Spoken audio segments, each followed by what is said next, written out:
Assalamualaikum warahmatullahi wabarakatuh. Perkenalkan, saya Medi Irawan. Saya berasal dari Kabupaten Pesawaran, Provinsi Lampung. Dewan Juri dan netizen, sejarah lahirnya Pancasila diawali dengan sidang pertama tanggal 29 Mei hingga 1 Juni 1945 di gedung yang sekarang dikenal dengan Gedung Pancasila di Jakarta. Rapat ini diikuti sekitar 12 orang yang turut berpidato. Di antaranya ada Bapak Muhammad Yamin, kemudian juga ada Bapak Supomo. Namun pidato dari mereka ini tidak menemukan titik terang hingga akhirnya Insinyur Soekarno mendapat giliran menyampaikan gagasannya pada tanggal 1 Juni 1945.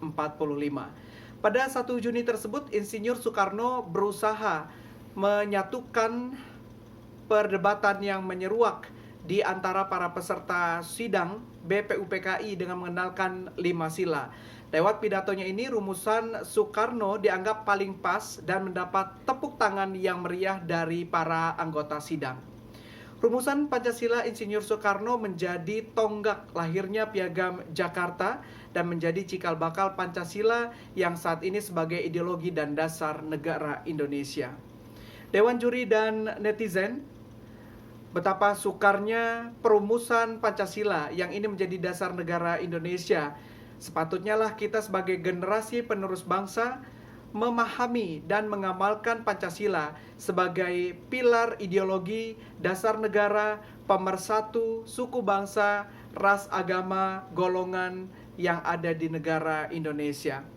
Saat ini Indonesia dan dunia tengah dilanda musibah pandemi virus corona yang sangat menyengsarakan masyarakat, di mana telah banyak korban jiwa meninggal dunia akibat pandemi ini. Namun sebagai bangsa Indonesia, bangsa yang penuh jiwa gotong royong, kita sama-sama bahu-membahu, saling membantu antara satu dengan yang lain tanpa kita mengenal siapa mereka yang kita bantu. Inilah ciri bangsa Indonesia yang berjiwa gotong royong dan mempunyai rasa empati yang tinggi tanpa mengedepankan egois dan sikap masa bodoh. Pertahankan ini sampai titik darah penghabisan untuk Indonesia.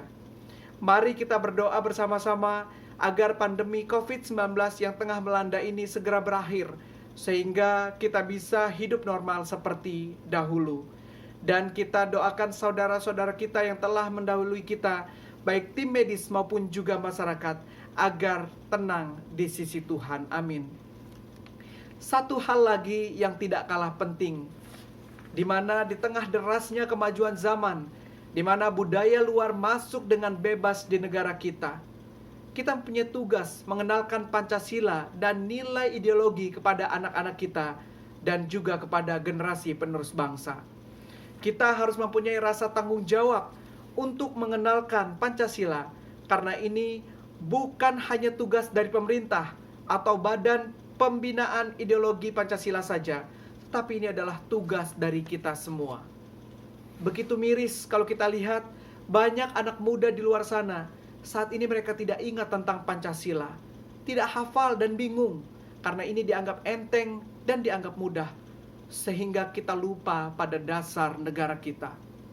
Di akhir orasi ini saya mengajak kepada kita semua untuk tetap bersatu, mengaungkan Pancasila dan menghilangkan perbedaan yang ada pada diri kita.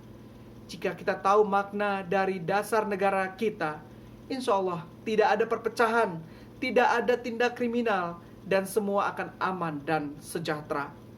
Saya mengajak saudara-saudara semua dari Sabang sampai Merauke, dari Miangas hingga Pulau Rote, tentunya untuk tetap mengedepankan gotong royong dan asas musyawarah untuk mufakat. Dan tidak ada masalah yang tidak dapat diselesaikan jika kita menghadapinya dengan kepala dingin.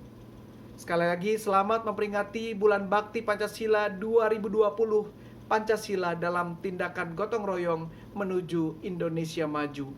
Demikian orasi saya. Mohon maaf jika ada kekhilafan. Billahi taufiq wal hidayah. Wassalamualaikum warahmatullahi wabarakatuh. Salam Pancasila.